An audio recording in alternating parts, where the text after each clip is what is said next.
Welcome back, Guardians. My name's Afion. In today's video we will look at all of my raid loot drops for this week on all three characters, also with the Moldering Shards being used on each character. So there's a lot of drops. Some of the items have been moved about from character to character. We'll go through each and everything, including what has been dismantled, and also if we believe this is a smart loot system. I am undecided, but let me know what you think. But let's get started. So going into the raid, I had two 309 ghost shells this week. We managed to come out of the raid with two 300 shells dropping and also one 310 shell.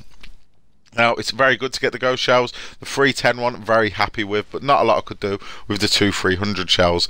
Next, moving on to marks, I went into the raid with a 308 mark and I received a 306 and a 307. The 307 went over to my hunter to dismantle into his cloak to raise it from 306 to 307.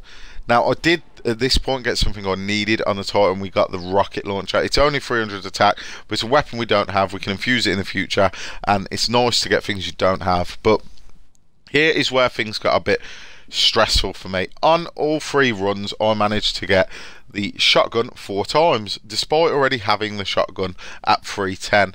Now, there was a few 3.4s there, a 307, and it's very disheartening when it's supposed to be a intelligent loot system that's giving you 4 shotguns in one run. So it's 2 of the Moldering Shards used there, and all they got us were items we did not need.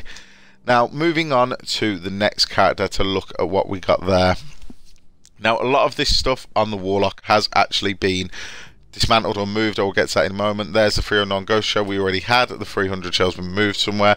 We did get a 304 chest piece. Now, I would have liked it to give me different armor, or even a 309 chest piece, even a 308 chest piece with different rolls.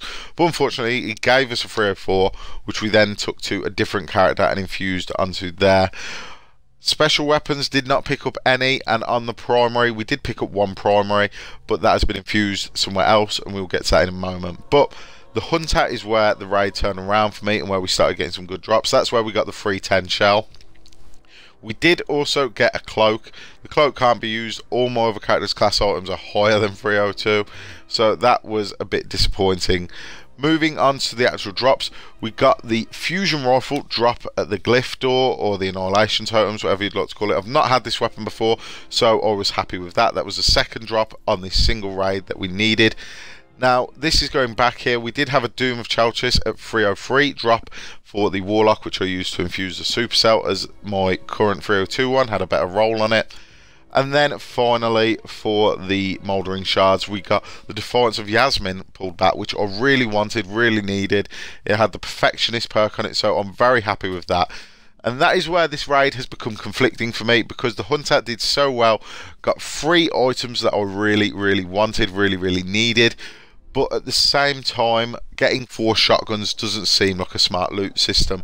Although I could use those shotguns just to raise the character up high enough at the end and get the weapon to 310 through infusions. So in that way, it's very smart in that I got the weapon I wanted and got it to 310 straight away. But let me know what you think. Let me know if the drops you've had seem smart. Let me know if you've had 4 shotguns drop like me. Hopefully you've enjoyed the video. If you have, don't forget to subscribe, and I'll see you tomorrow with a brand new video.